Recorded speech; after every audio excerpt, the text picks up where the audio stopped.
우리는 부활절 둘째 주일 맞이합니다. 성탄절이 지난 다음에 성탄절 후 첫째 주일, 둘째 주일 이렇게 나가는데, 부활주일은 부활절을 우리는 첫째 주일로, 그리고 그 다음 주일을 부활절 둘째 주일로, 그 다음은 부활절 셋째 주일로 이렇게 지켜나가는 것은 우리 삶 속에 부활의 기쁨이, 감격이, 그리고 감사가 계속 흘러야 하기 때문에 그리한 줄 압니다. 부활절 둘째 주일을 맞이해서 다시 한번 외쳐봅니다. 여러분, 예수님 다시 사셨습니다. 예수님 다시 사셨습니다. 할렐루야. 우리 모두가 진정으로 예수님의 다시 사심의 기쁨, 감격, 감사함 속에서 이 땅에서 믿음으로 나아가 부활의 신앙 속에서 이기고 승리하는 우리 성도 여러분, 그리고 우리 제3교회가 되기를 간절히 바랍니다. 교회는 한마디로 이 예수 그리스도의 부활로 말미암아 세워진 공동체다 할 수 있죠. 스코틀랜드의 기독교 신학자고 목사인 우리 윌리엄 바클레이는 이런 말을 하였습니다. 부활 없는 교회는 존재 의미가 없고, 부활 없이 교회는 설명되지 않는다. 여러분, 예수님의 부활은 기독교 신앙에서 가장 중요한 요소로서 교회 존재 기반이라는 거예요. 교회가 존재하는데 예수 그리스도의 부활이 없었다라면은 결코 우리 존재하지 못했을 것이다. 부활은 죽음과 죄를 이겨낸 승리며, 이를 통해 인간에게 영원한 생명과 소망을 가져다 주는 것이죠. 이 부활의 신앙은 그래서 그리스도의 삶에 힘과 용기를 주며 핍박과 고난 속에서도 믿음을 지킬 수 있도록 도와주는 것입니다. 그러기에 교회는 예수님의 부활을 확실히 믿으며 나아가서 예수님의 부활이 나의 부활로 이어질 것을 믿고, 또한 우리는 담대함으로 우리의 행함과 진실함으로 이 땅에서 부활의 증인으로 살아가는 자가 되어야 할 줄로 믿습니다. 예수님의 부활은 놀랍게도 두렵고 불안하고 또 근심 걱정 많은 사람들에게 마음에 평안을 가져다 준다는 것이죠. 오늘 이 자리에 함께한 여러분에게 진정한 참된 평안이 함께 하시기를 간절히 바랍니다. 예수님 언제 부활하셨느냐 할 때 죽은 지 사흘 만에, 그날이 바로 어느 날이면 안식 후 첫날이지요. 안식 후 첫날 예수님 사망 권세를 이기시고 다시 살아나셨습니다. 예수님이 부활 승리하신 이날을 우리는 이날을 부활주일이라고 부르면서 계속해서 우리는 이날을 주의 날이라고, 주님께서 부활하신 날이라 부릅니다. 여러분, 주일은 결국 주님이 부활하신 날입니다. 예수님은 우리를 죄 가운데서 구원하시고 영생을 얻게 하시며 또 우리로 천국에 가게 하시기 위해서 십자가에 죽으셨고 고난당하셨죠. 주님이 걸어가신 그 길은 거룩한 길입니다. 진리의 길입니다. 용서의 길입니다. 희생의 길이고 고난과 죽음의 길입니다. 하지만 여러분, 그 길의 끝은 놀랍게도 예수 그리스도의 부활하심으로 말미암아 우리에게 산 소망, 그리고 참 영광의 길이 되게 해 주셨습니다. 그래서 사도 베드로는 베드로전서 1장 3절 4절에 이렇게 말합니다. 우리 주 예수 그리스도의 아버지 하나님을 찬송하리로다. 그의 많으신 긍휼대로 예수 그리스도를 죽은 자 가운데서 부활하게 하심으로 말미암아 우리를 거듭나게 하사 산 소망이 있게 하시며 썩지 않고 더럽지 않고 쇠하지 아니하는 유업을 있게 하시나니 곧 너희를 위하여 하늘에 간직하신 것이라. 예수님의 부활은 헛되고 거짓되고 잠깐 있다 사라져버리는 그런 소망을 산 소망으로, 참 소망으로, 영원한 소망으로 바꿔주셨다고 하는 거예요. 더욱이 나아가서 예수님의 부활은 우리에게 썩지 않고 더럽지 않고 쇠하지 않은 유업을 있게 하셨는데 결국 하늘에 간직한 것으로 이것을 우리에게 허락해 주셨다고 하는 거예요. 여러분, 그러기에 우리가 마땅히 해야 할 일이 있다면 우리는 다 함께 모여서 우리 주 예수 그리스도로 말미암아 우리에게 승리를 주시며 또한 산 소망이 있게 하신 하나님께 감사와 찬송, 영광을 돌려야 한다는 겁니다. 우리에게 이 소망을 통해서 분명히 썩지 않고 더럽지 않고 쇠하지 아니하는 유업을 있게 하신 아버지 하나님께 마음과 뜻과 정성을 다해서 우리는 예배하는 예배자가 되어야 한다는 것입니다. 분명한 것은 우리가 바라는 것, 보이는 것이 아니잖아요. 땅에 있는 것이 아닙니다. 우리를 위하여 하늘에 간직한 것으로서 우리가 바라보는 것은 하늘에 있는 참된 구원이요 영생이며 천국이라고 하는 것을 우리는 잊지 말고 항상 기억하는 자가 되어야 할 줄로 믿습니다. 오늘도 우리가 바라보는 것이 아래가 아닌 우리는 위의 것을 바라보는 자다. 그래서 골로새서 3장 1절에 가보면은 거기에 말씀에 그러므로 너희가 그리스도와 함께 살아났으면 위에 있는 것들을 구하라 말씀하고 있습니다. 위에 있는 것들을 찾으라. 그리고 이어서 거기에는 그리스도께서 하나님의 오른편에 앉아 계시느니라. 위에 있는 것, 하늘을 지칭하는 거잖아요. 우리가 그리스도와 함께 죽고 그리스도와 함께 살아날 때 우리는 이제부터 위에 있는, 즉 하늘에 있는 것을 구하고 또한 찾는 자가 되어야 한다 하는 것입니다. 우리가 구하고 찾는 하늘, 단순히 저 푸른 하늘이 아니에요. 저 공중에 있는 그 하늘이 아니라는 거예요. 하나님 보좌가 있는 곳이잖아요. 하나님이 다스리고 통치하시는 곳이라는 거예요. 하나님의 나라를 의미합니다. 거기에 부활하여 승천하신 예수님, 하나님 우편에 거기에 앉아 계시다가 분명히 거기로부터 산자와 죽은 자를 심판하라 오신다는 거예요. 이 땅에 우리 주님 거기에 계셔서 하늘에 계시다가 이 땅에 다시 오신다. 우리 주님 다시 오시는 그날을 바라보고 또 기대하고 기다리면서 우리는 모여서 함께 하나님께 예배를 드리며 위의 것들을 구하고 찾는 자들이 되어야 한다 하는 것입니다. 초대 여러분 그리스도인들 보시면요, 초대교회 교인들, 그리스도가 부활한 이날에 저들은 정말 모였습니다. 그리고 이후로부터 일주일 중에 첫 번째 날을 그들의 생활에 가장 복된 날로 여기며 모여서 예배를 드리기 시작하였습니다. 그날은 주의 날로 부르며 부활의 소망 기쁨을 가지고 저들은 모이기에 힘을 다했지요. 그래서 그들은 모여서 함께 예배하면서 땅에 있는 것을 구하는 것이 아니라 하늘에 있는 것을 구하였다는 거예요. 오늘도 우리는 예수님이 부활하신 날, 이날 참으로 귀하고 복된 날입니다. 기쁜 날입니다. 거룩한 날입니다. 소망의 날입니다. 우리는 반드시 이 날을 기억하고 거룩하게 지키는 자 되어야 할 줄로 믿습니다.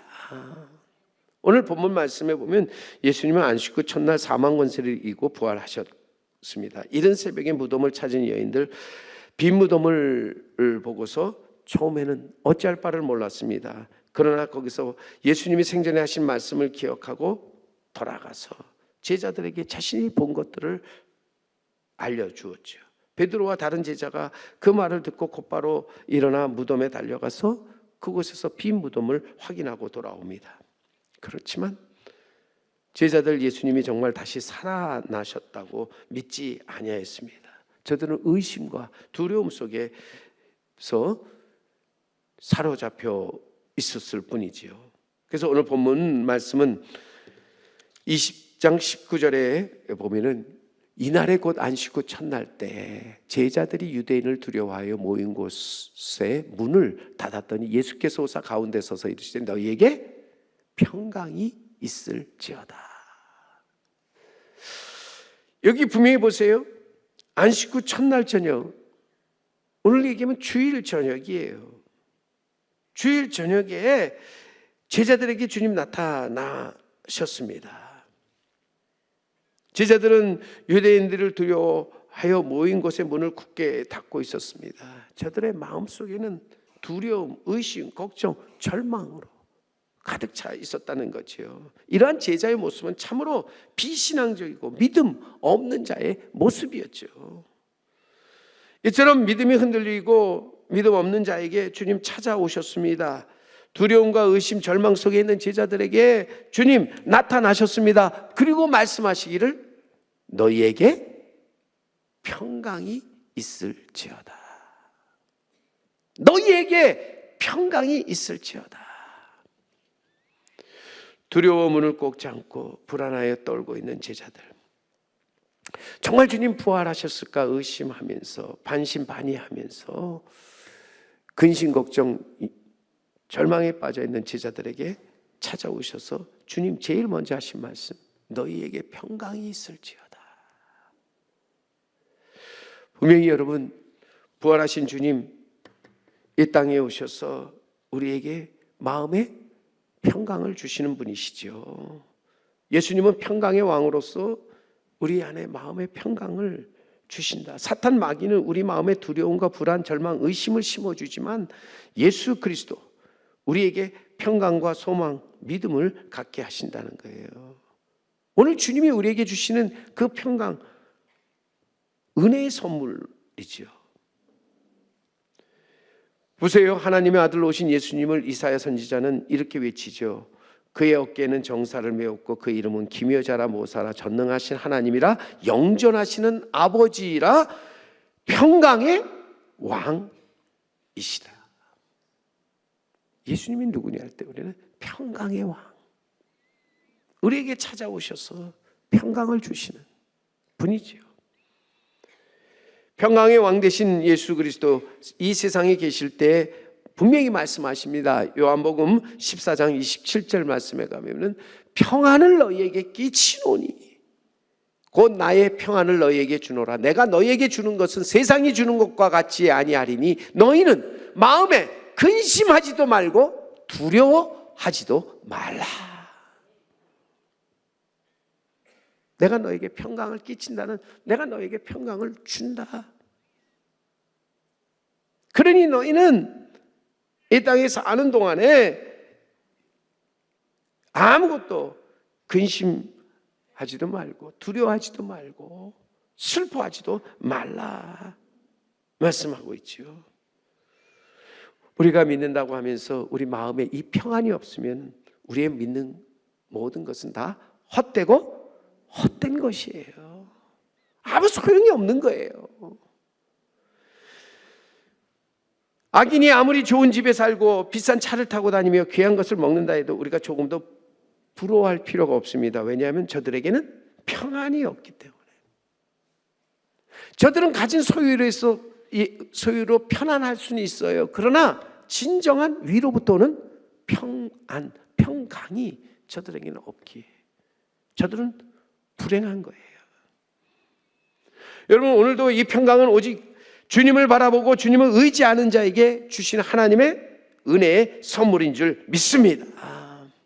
오늘도 하나님을 만나는 자에게, 우리 주 예수 그리스도를 만나는 자에게 주시는 은혜의 선물이 이 평강인 줄 믿습니다. 오늘도 이 자리에서 예배하는 우리 성도 여러분 모두에게 하나님이 주시는 참된 평강이 넘치시기를 간절히 바랍니다. 마음의 평안함이 오늘 넘쳐 흐르는 우리 성도 여러분 될 때, 비록 우리 가진 것 없고 비록 우리가 약하고 비록 우리가 믿음이 적을지라도 보세요, 우리는 행복한 거예요. 왜냐하면 부활하신 주님 찾아오셔서 우리에게 말씀하시기 때문에 너희에게 평강이 있을지어다 말씀하시기 때문에.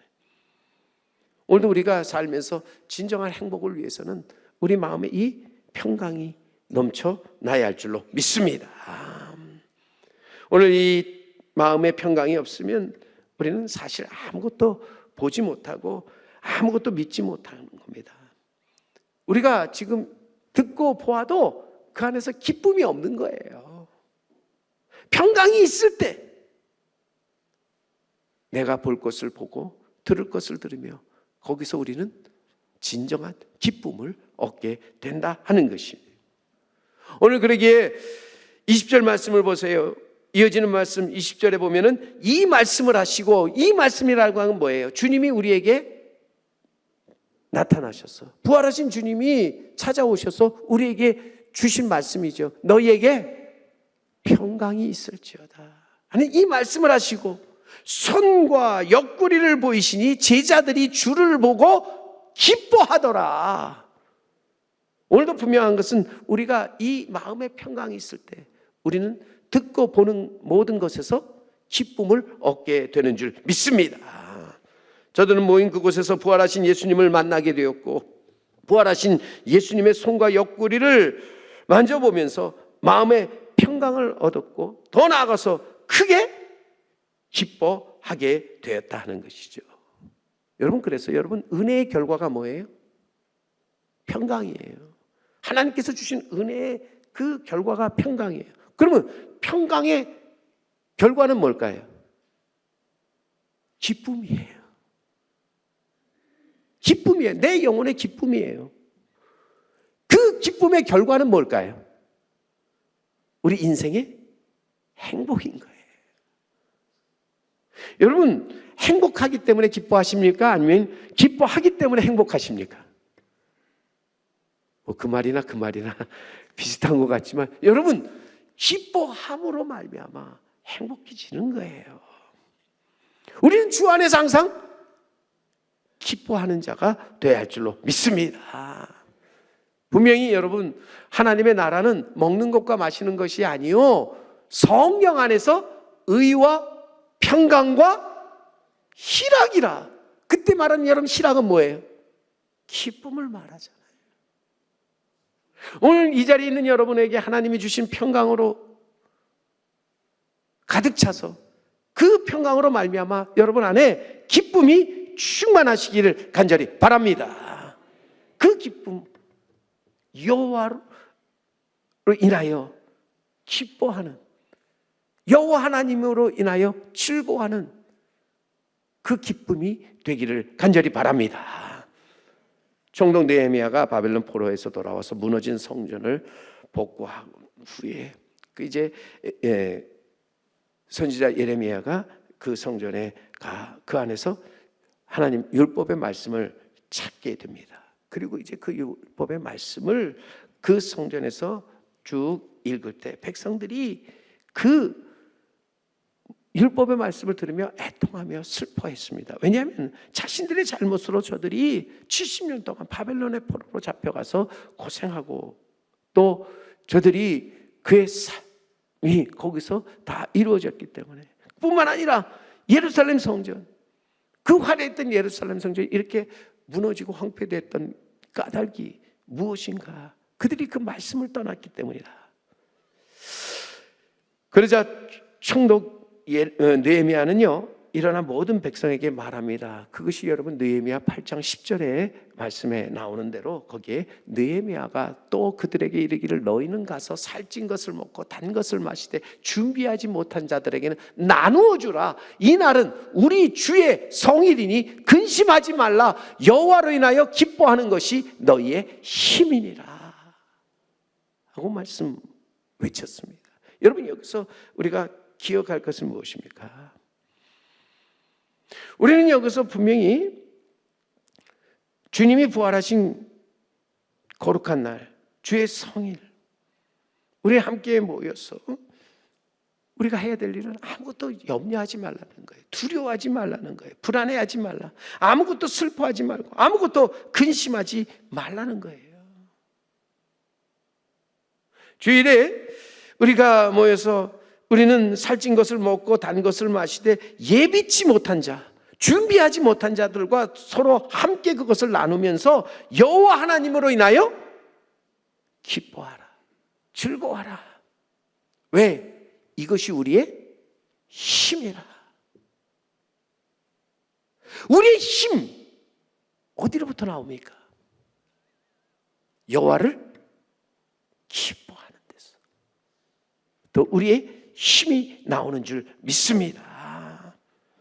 우리가 주일을 지킨다 할 때 주일을 가장 거룩하게 지키는 방법은 주님 앞에 나와서 여호와를 기뻐하며 또한 주 안에서 우리가 기쁨으로 찬송하고 기도하며 또한 우리가 주 안에서 서로 함께 나누면서 살아가는 것, 이것이 진정 우리가 주일을 거룩하게 복되게 만드는 길이죠. 거룩한 주일에 주님이 주시는 평안함을 가지고 기쁨을 누리는 것 성도의 당연한 일이고 마땅한 일입니다. 그러므로 여러분, 주님이 다시 사신 주일에 부활하신 주님을 만나 참된 평안을 가지고 나와 그 평안 속에서 기쁨, 행복을 누리며 살아가는 우리 복 있는 성도 여러분, 그리고 우리 복된 제3교회가 되기를 간절히 바랍니다. 오늘도 우리는 이 자리에 있는 이 자체가 우리에게 있어서 평안, 기쁨이 넘치는 자리가 되어야 할 줄로 믿습니다. 교회에 와 있는데 저 사람 보니까 내 마음에 미움이 솟아나서 내가 견딜 수 없다. 교회에 와 있는데 내가 세상에 살면서 지금 내가 가진 질병으로 해서 내가 어찌할까? 두려움, 염려 속에 살아가고 있다. 교회 안에서 나의 지금 문제 때문에 내가 지금 슬퍼하며 애통하고 있다. 하나님은 그것을 원치 않으시잖아요. 오늘 여기에 있는 모든 이에게 하나님이 주시는 참된 평안, 기쁨이 충만해서 그 안에서 여러분 다시 한번 우리 행복한 삶을 살아가는 우리 모두가 되기를 간절히 바랍니다. 나아가서 오늘 21절 말씀에 우리 주님 말씀하십니다. 또 이르시되, 예수님께서 또 이르시되 너희에게 평강이 있을지어다. 아버지께서 나를 보내신 것 같이 나도 너희를 보내노라. 주님 또 다시 우리에게 말씀하신 것이 무슨 말씀을 하십니까? 너희에게 평강이 있을지어다. 다시 말씀하시고 그리고 이어지는 말씀이 아버지께서 나를 보내신 것 같이 나도 너희를 보내노라. 이 자리에 함께한 여러분에게 진정 우리 하나님께서 주시는 참된 평강이 함께 하시기를 간절히 바랍니다. 그 평강 속에서 기뻐하시고 그 기뻐함으로 행복한 삶을 살아가는 자가 되기를 바랍니다. 그러나 그것으로 끝이 아니라 그 다음에 우리 주님 말씀하신 말씀이 뭐예요? 내가 너희를 보내노니. 내가 너희를 보내노니. 주님 우리를 보내시는데 여러분 왜 우리를 택하시고 부르셨는가? 결국 우리를 보내시기 위해서 택하시고 부르셨는데 어디로 우리를 보내시기 위해서? 죄 많은 세상으로, 문제 많은 세상으로 우리를 보내기 위해서라고 하는 거예요. 여기가 좋사오니가 아니에요. 여기서 우리는 주님이 주시는 그 평강, 기쁨을 가지고 이제는 일어나 나아가서 담대하게 이 땅에서 살면서 우리는 사람들을 구원할 복음을 담대하게 나가서 전하는 자가 되어야 할 줄로 믿습니다. 우리에게 주어진 사명, 이 복음을 전하라고 하시는 것이죠. 그래서 우리를 택하여 보내신다는 거예요. 보내심을 받은 자, 보내신 자의 뜻을 따라서 일어나 나아가야 한다는 거예요. 교회의 사명이 무엇입니까? 교회 사명은 복음을 전하고 가르치는 겁니다. 성례와 진리의 말씀을 통해서 모든 사람을 그리스도의 제자로 삼고 저들에게 진리를 전파하는 거죠. 교회가 교회되기 위해서 이 사명 잘 감당해야 한다 하는 것입니다. 여러분, 교회 부흥이 어디서부터 옵니까? 보냄을 받은 자들이 일어나 나아가 전하고 가르칠 때 교회 부흥의 역사가 일어나고요. 교회 생명 역시 보냄을 받은 자들이 나아가서 그 사명 감당할 때 교회의 생명이 넘쳐 흐르게 되는 줄 믿습니다. 로마서 10장 13절 이하에 그래서 바울은 이렇게 외칩니다. 누구든지 주의 이름을 부르는 자는 구원을 받으리라. 그런즉 보세요. 그들이 믿지 아니하는 일을 어찌 부르리요? 듣지 못한 일을 어찌 믿으리요? 전파하는 자가 없이 어찌 들으리요? 보내심을 받지 아니하였으면 어찌 전파리요? 기록된 바 아름답도다 좋은 소식을 전하는 자들의 발이여 함과 같으니라. 오늘도 분명한 것은 주님을 만난 사람, 특히 우리 부활의 주님을 만난 사람, 보내심을 받고 나아가서 이제는 부활의 증인이 되어서 담대하게 전하고 외치는 사람이지요. 거룩한 주일에 부활하신 주님을 만나 오늘도 마음에 참된 평안을 가지고 기쁜 마음으로 담대하게 일어나 세상으로 가서 예수님의 부활을 전할 수 있는, 담대하게 예수님 다시 사셨노라고 외칠 수 있는 우리 성도 여러분, 우리 제3교회가 되기를 간절히 바랍니다. 오늘도 부활하신 우리 주님, 우리를 찾아오셔서 이 시간 우리에게 찾아오셔서 불안과 두려움에 있는 자들에게 평강을 주십니다. 근심, 슬픔에 쌓여 있는 자에게 기쁨을 주십니다. 그리고 이 평강, 기쁨 속에서 이제는 나아가 복음의 증인으로서 복음 전파의 사명을 우리에게 주셔서 우리에게 이제 가라 말씀하십니다. 우리는 이 사명을 가지고 나아가도록 해야 합니다. 여러분, 이때가 언제냐? 주님이 부활하신 주일이잖아요. 주일에 우리 주님의 전에 모여서 주님이 주시는 평강, 기쁨을 여러분 가지고 거기서 진정 행복함을 누리는 가운데 다시 한번 내게 맡겨준 사명, 그 사명에 이끌려서 세상을 향해서 담대하게 나가서 예수 그리스도의 부활을 전하는 우리 성도 여러분, 우리 제3교회가 되기를 주님의 이름으로 간절히 축원합니다.